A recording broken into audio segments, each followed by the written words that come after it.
दिल्ली विधानसभा में कथित कक्षा निर्माण घोटाले पर दिल्ली विधानसभा में विपक्ष की नेता और दिल्ली के पूर्व मुख्यमंत्री आतिशी ने कहा, पूर्व मंत्री मनीष सिसोदिया को फर्जी कक्षा घोटाले मामले में पूछताछ के लिए बुलाया गया था।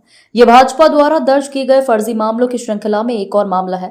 पिछले 10 वर्षों में भाजपा सरकार और इसकी विभिन्न एजेंसियों ने आप सदस्यों के खिलाफ 200 से अधिक मामले दर्ज किए हैं, लेकिन सभी छापों और जांचों के बावजूद उन्हें किसी भी आप नेता से भ्रष्ट धन का 1 रुपया भी नहीं मिला है। इस कक्षा जांच के पीछे असली कारण यह है कि भाजपा शासन करने में असमर्थ है। चाहे वह जल भराव हो, बिजली हो या स्कूल फीस में वृद्धि हो, हर मोर्चे पर भाजपा विफल रही है।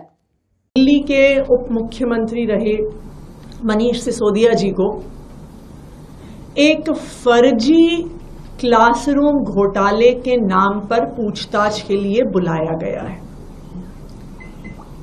ये फर्जी झूठा आरोप जो क्लासरूम घोटाले का लगा है, ये भारतीय जनता पार्टी के झूठे केसेस की सीरीज में मात्र एक नया एपिसोड है। 10 साल से भारतीय जनता पार्टी की केंद्र सरकार ने, उनकी अलग अलग एजेंसीज ने, चाहे वो ईडी हो, चाहे वो सीबीआई हो, चाहे वो इनकम टैक्स हो, चाहे वो दिल्ली पुलिस हो, उन्होंने सिर्फ और सिर्फ आम आदमी पार्टी के नेताओं पे झूठे केस, फर्जी केस, गलत केस लगाए।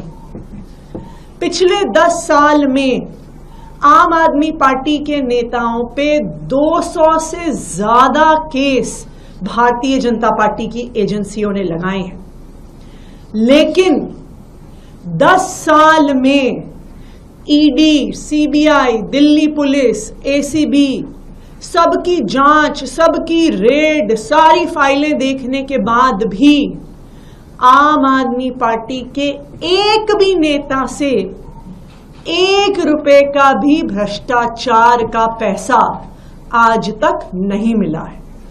आम आदमी पार्टी का कोई ऐसा नेता ही नहीं है जिसके घर सीबीआई की रेड ना हुई हो, ईडी की रेड ना हुई हो, जिनके लॉकर ना जांच किए हो, जिनके बैंक के खातों को ना खंगाला हो, जिनके गांव, जिनके पैतृक गांव, ऑफिस हर जगह चले गए, लेकिन भ्रष्टाचार का 1 रुपया भी आम आदमी पार्टी के एक भी नेता के पास नहीं मिला।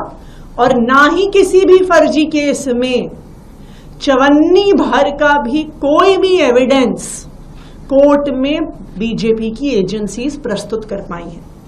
याद कीजिए, सुप्रीम कोर्ट ने अरविंद केजरीवाल जी को बेल देते समय केंद्र सरकार की एजेंसीज को कितना फटकारा था।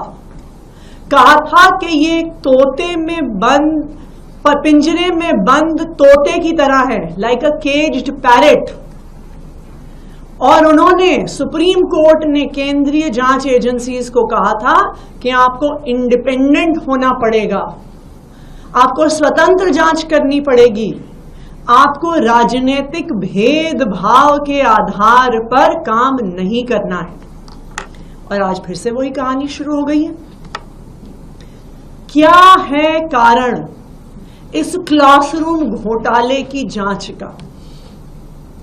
कारण सिर्फ एक है।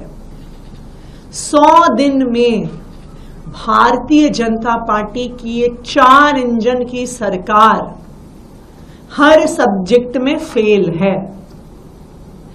भारतीय जनता पार्टी से सरकार चल नहीं रही। बिजली हो, पानी हो, प्राइवेट स्कूल की बढ़ती हुई फीस हो, शहर में बढ़ता हुआ क्राइम हो, वाटर लॉगिंग हो, आप किसी भी फ्रंट पर जाइए, भारतीय जनता पार्टी की सरकार बिल्कुल फेल है।